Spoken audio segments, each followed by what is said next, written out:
So this week we celebrate Yom Teruah, the day of sounding, the day of noise, the day of trumpets. But we're not told in Scripture what we're to make noise about. Hi, this is Barry Phillips along with Mike Clayton and Foundations for Life. Thank you for joining us. And this is a very special week in that we enter into the fall feast. Now, for those that observe the dark moon, that would begin, Wednesday night at sundown. And for those that would follow the rabbinical calendar, probably aligning with the sliver, that should be, we're anticipating, Friday night. So whether you celebrate one night or the other or somewhere in between, maybe Thursday night, ever how you do it, I rejoice that you're celebrating Yom Teruah. Mike, I found it interesting. I was thinking about this today, yesterday and today, actually. With Pesach, we are remembering the Exodus, the slaying of the Pesach lamb, and blood applied to our homes, the covering of the priesthood of the firstborn. With Hag Matzot, we're remembering the journey, how that we did not have time to allow our bread to rise. With HaBikurim, the first fruits, it's the ingathering of the barley harvest. With Shavuot, it's the ingathering of the wheat harvest and the giving of the Torah. With Yom Kippur, it's a day of atonement, of fasting and remembering our Redeemer. With Sukkot, it's the end of the harvest season, the gathering in of the exiles. The one feast day that I did not mention is Yom Teruah, and we're simply told to present offerings made by fire and to make noise. But it never really tells us, neither in Leviticus or Vayikra 23 or Numbers, Bamidbar chapter 29, neither one of those passages about feast days tell us why we're supposed to celebrate Yom Teruah. So what's all the noise about? Okay.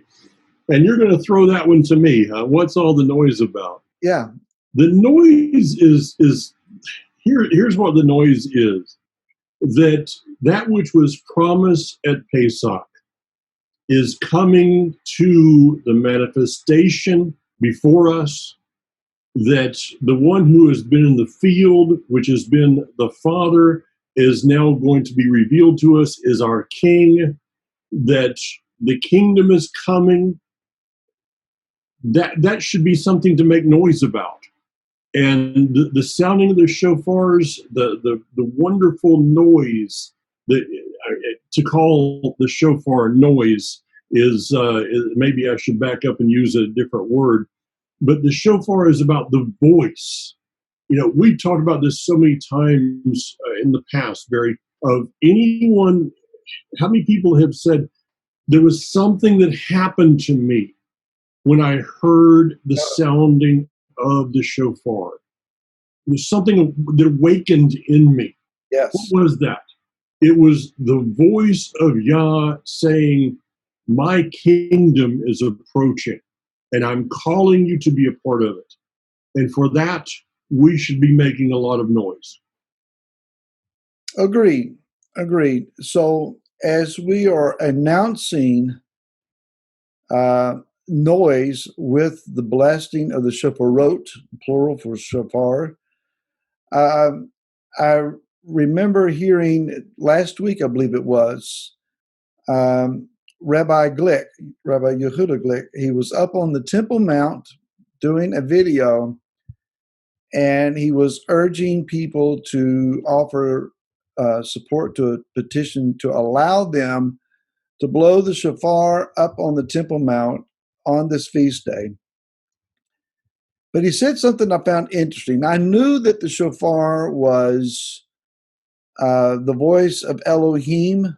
You know, we see that at Mount Sinai in chapter 20. of the book of Shemot or Exodus, that the voice of Yah is heard in the sounding of the shofar. Some had discernment and can hear his voice, and others just heard the increasing volume of this horn's blast to the place it terrified them of their own lives. But Rabbi Glick said this, that the voice of the shofar is also a prayer and a petition from us. Mm-hmm. So, Mike, I know you talked extensively on the shofar. How is the voice of the shofar a prayer? There's different, we have the different soundings that are done. And I know this is from rabbinical sources, but, they've been around doing this for quite some time. These different sounds are one of them is a brokenness, yes. a yearning sound, a crying out sound. So if the shofar is, and this is also stated over in Revelation, if the shofar is known as the voice of the Almighty, which was sounded on Mount Sinai, will be sounded upon the whole earth in the book of Revelation, then he is asking us. I have numerous shofars. Where I'm sitting at in my office, I've got 3 that I can see. There's 4 or 5 more smaller, small ones, different ones downstairs. Those shofars don't do anything except sit there on the shelf until I take that shofar and I put it to my lips and blow my breath through that, which is producing a sound that is in unison with the sound of the voice of Yah. So this is the cooperation between him and mankind to send forth his voice. Literally, you can get the picture of it that, I can go into the teaching of the shofar for quite some time, but you get this picture of the Almighty putting a shofar to his lips and sounding it on Mount Sinai. But now he's calling us to take that same instrument and to put it to our lips to become his voice. So in that regards, then, our prayers is echoing the voice of the Creator.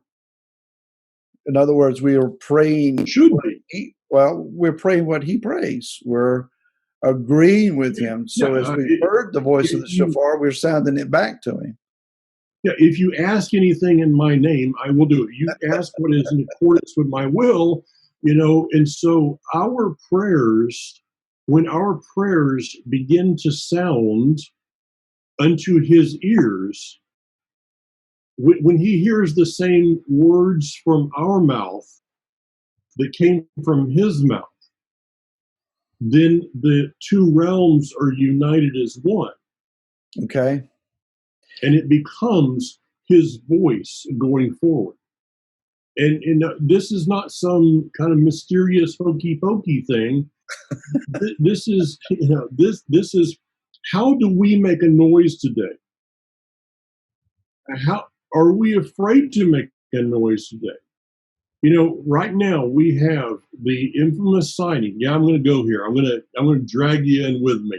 Today is known as a day in history that President Donald Trump brought together the leaders of Bahrain, the United Arab Emirates, and Bibi Netanyahu to sign what is being called the Abraham Accords.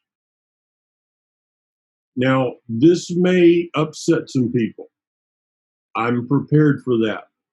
I stand in direct opposition. Here's my voice. I stand in direct opposition to any agreement, covenant, or peace treaty, so-called peace treaty, that is between Isaac and Ishmael. What is being put forth in this day is that Ishmael has as much right to the land of Israel as Isaac does. That is in direct opposition to the words of Scripture. I do not know how to say that any clearer than I just said it, Barry. All right. I'll respond to that. Before I do, I speak for me, not necessarily for House of David or B'nai Yosef or anyone else that I may be associated with. This is just my thinking.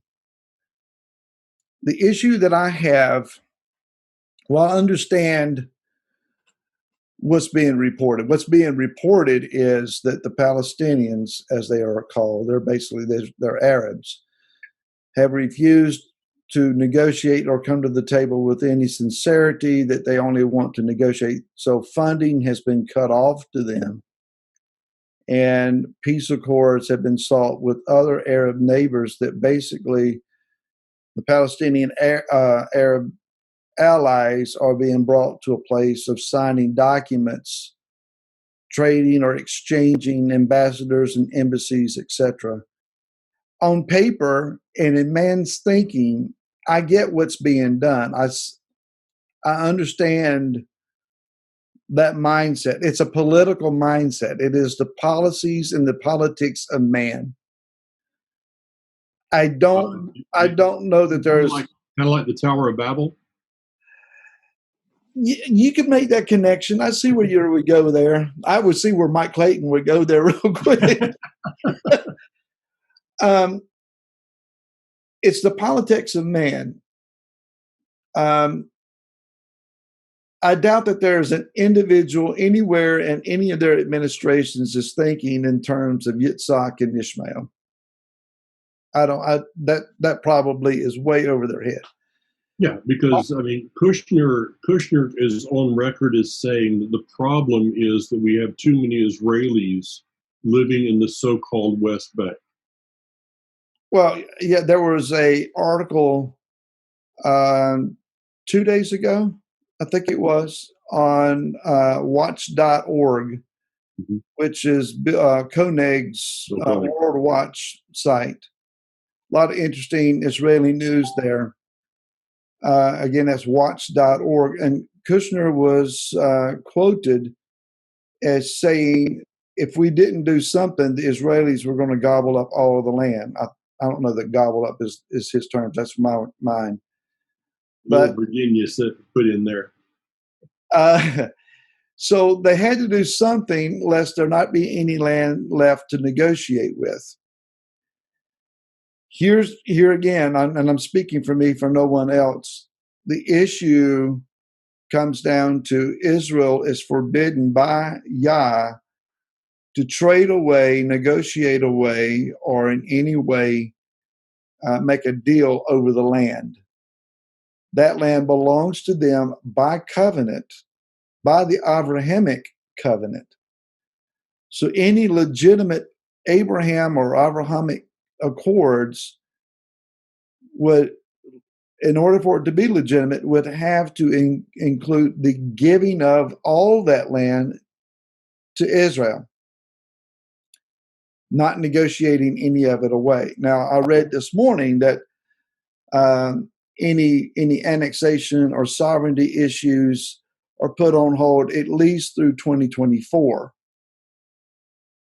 So I don't know the significance of that. I just kind of was scratching my head about the timing of that. Why go out another 4 years unless that goes to the end of any potential second administration?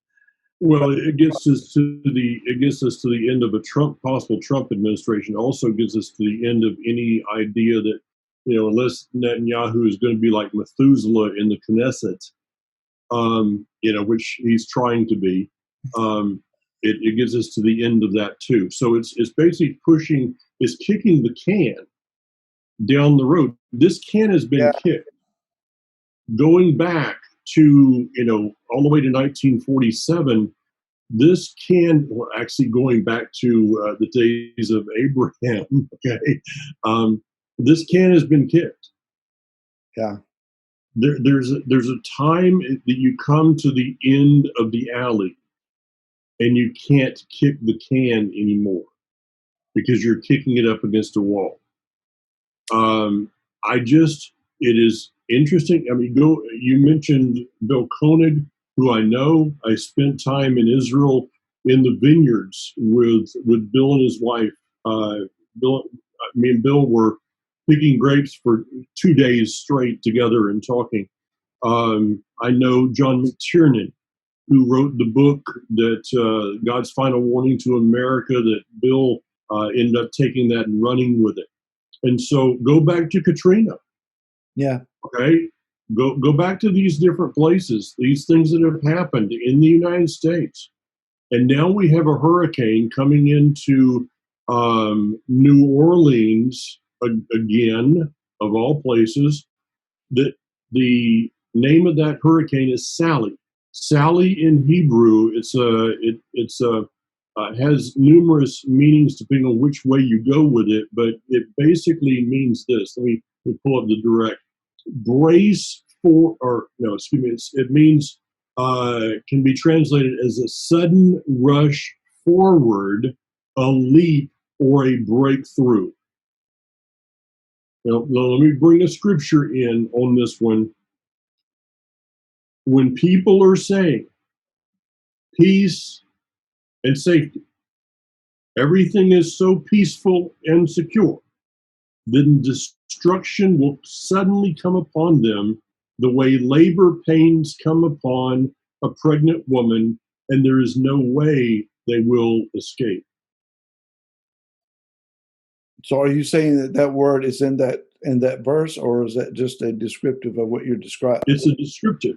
It's a descriptive of when they're saying peace and safety, sudden destruction, a breakthrough, a sudden rush forward would come upon these people that are saying, hey, we've done it. We've built the Tower of Babel. We've gotten to the top. We've been able to establish the one world government. This is what I see on the horizon, Barry. And I personally do not believe that Donald Trump has, this is not a political statement. I'm nothing against the man personally. I think he's done some great things. With that being said, I do not believe he has a clue what he's dealing with, what he's playing with. This is not a Wall Street negotiation. This is not a real estate deal that's being made for a golf club, what will be a golf club in Southern Florida. This is beyond that. This is a spiritual thing that I do not believe he understands. And as you said, I speak for me. I'm not speaking for Barry right now. I'm not speaking for anybody anywhere else. I'm speaking for me, and I'll stand behind it. I find interesting. You mentioned Sally. I believe it was the governor of Louisiana was saying in the news yesterday. I read in a news article that this thing came out of nowhere. Well, I mean, it's been brewing there, but it's suddenly, as you were saying, intensified to hurricane level. And even though it's a category 1, maybe a 2 at the worst, they're saying it's only moving forward at 2 miles an hour. The prediction is for 2 feet of rain. Slow moving rain, 2 feet. Like that is an enormous amount of water. So, most people remember, I think it was 2014, 2015. Here on the East Coast, there was a tropical storm that came through during Sukkot and washed us out. Laura and I we were camping in a liner for those who don't know what that is, it's a pop-up camper, and the roof on it comes to a peak. You can stand up in the middle of it easily. No, I can't.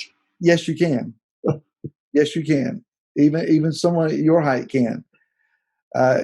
You can't move around from side to side, but you can stand in the middle. But it has a sharp peak. We were trying to get a tarp over it just in case to keep it from leaking. And I'll never forget trying to get the tarp over the peak of that thing, and it kept catching on the corners, and the tarp got funneled.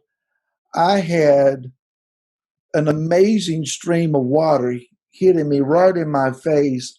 I was almost drowning standing up. Waterboarded from your own. I was being waterboarded at Sukkot, yes. We had to leave because more rain was coming after about 3 days of Sukkot. And I know in the southern states south of us, It was even worse. It's an amazing thing what water can do. So is this connected? Is it just a coincidence? There's rarely any coincidences in the spirit of things. There's no coincidences here, and to see what's going on in other areas. I just talked to a dear friend in California last night who is surrounded by fires. It was 100 degrees inside their house, and they had to leave the windows closed. I know I have family that's being affected by this. I know that I had some friends up in Canada that are seeing the smoke up in that area. There's more going on than is being reported anywhere. There's so much that's happening in our day, but it comes down to this: that in the midst of the so-called treaty being signed, rockets were being launched out of Gaza. I didn't know that. Yes. I was actually in Lowe's when my red alert went off. Rockets, they said 2 rockets fired from Gaza, into Israel during the signing of the Accords. Now, people need to be aware of this fact. The Palestinians are being supplied those rockets. If you believe that Ishmael has changed his colors, I'll say this very nicely, you're extremely naive. You do not make a peace treaty with a rattlesnake. If you get bit by a rattlesnake because you reached over and tried to pet it, it is not the fault of the rattlesnake. If you put your hand into the cage of a predator animal and get your hand bit, it's not the fault of the animal. You were being stupid. Yes. This is far beyond what these people and Netanyahu. I'll be talking with Hanok Young tomorrow. That video will be up tomorrow, and you can get firsthand response from Hanok Young of his opinion of what's going on with Bibi Netanyahu right now. How many Israeli prime ministers have tried to have a peace deal? How many American presidents have tried to have a peace deal? Here's the peace deal. Israel takes the land, you guys get out. And if you try to do anything to harm Israel, we come to their defense. Now, that's not happening because in the end, Israel will have to stand alone. I know that because the scripture says, all nations shall come against Jerusalem. It does not say all nations except for America, except for Canada, except for Holland. It says all nations. but I guess that what has been thought is that all nations shall come in a military manner. Are we seeing with a so-called olive branch of peace nations coming against the covenant?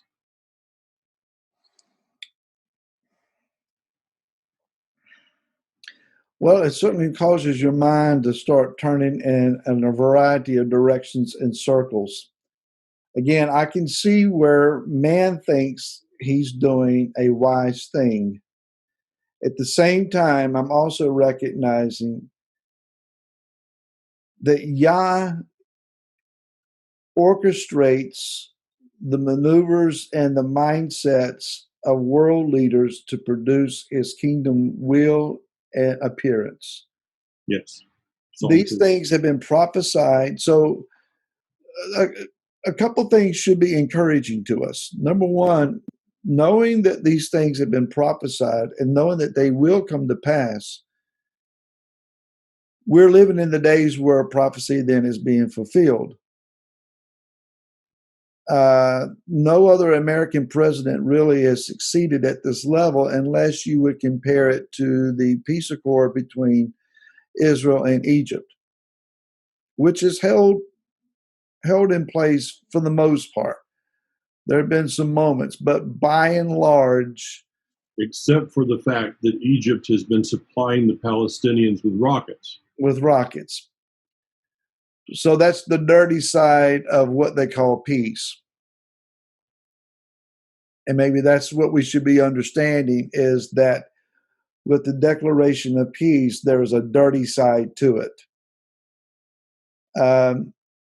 I'm sure that there are arms manufacturers in the United States that are licking their chops, and that these peace accords could mean then the U.S. would be selling planes and other military equipment to these Arab nations. F-35s. The same as Ford Motor Company supplied both America and Germany during the time of World War II. So there's money to be made. Money's always going to be involved, no matter what's going on. But knowing that we're living in these prophetic days, we should rejoice in that we're also recognizing the kingdom is approaching. I described this earlier, I think, in one of our Foundations for Life.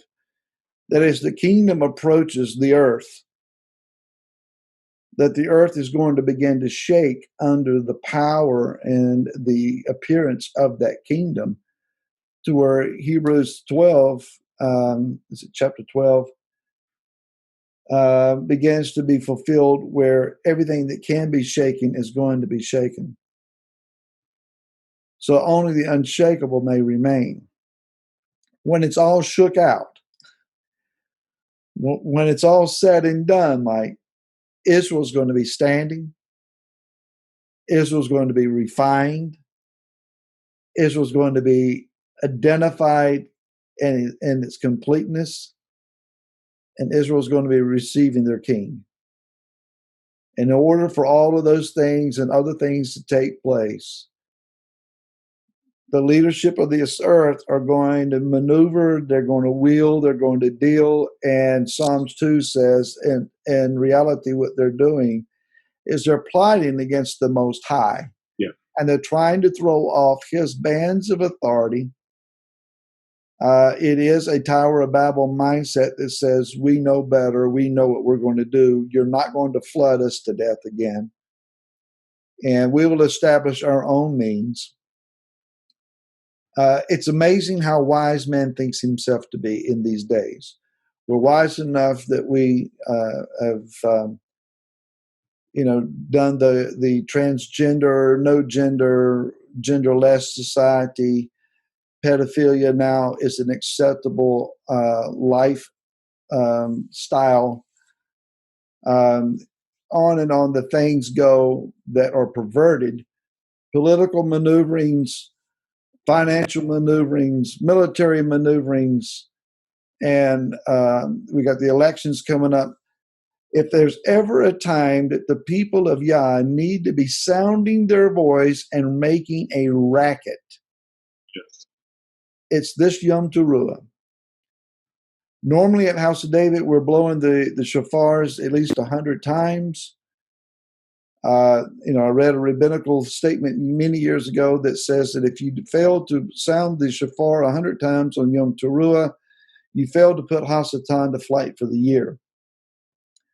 So we make sure that we sound it at least 100 times. We cry out. But this year, it may be a little bit more intense. Celebrate, rejoice for the coronation of the king and the appearance of the kingdom, but also intercede and cry out aloud. Yah needs to hear the people of Elohim's voice and the sound of the shofar. Let your shofar's cry be a prayer of intercession. For this nation, for the nation of Israel. So how do we make noise? Yeah. How do we make noise? We take a stand. A person that takes a stand can make a noise without saying a word. Let me throw in one little food for thought here at the end for people to chew on. I mentioned the verse that says, in the last days, all nations shall come against Israel. Please understand that all nations mean the political system called Israel will come against Israel. We've seen that happen. That's interesting. How do you When think? when a prime minister of Israel signs a peace deal, a treaty with sworn enemies, that he stands against Israel. Wow. Now that's a twist that I didn't anticipate. Chew on that one a little while. I think I'll have to. All right, Barry. I got to run. Take care. Shalom, everyone. Thank you for watching. Love to hear your comments on this one. We'll see you again next week.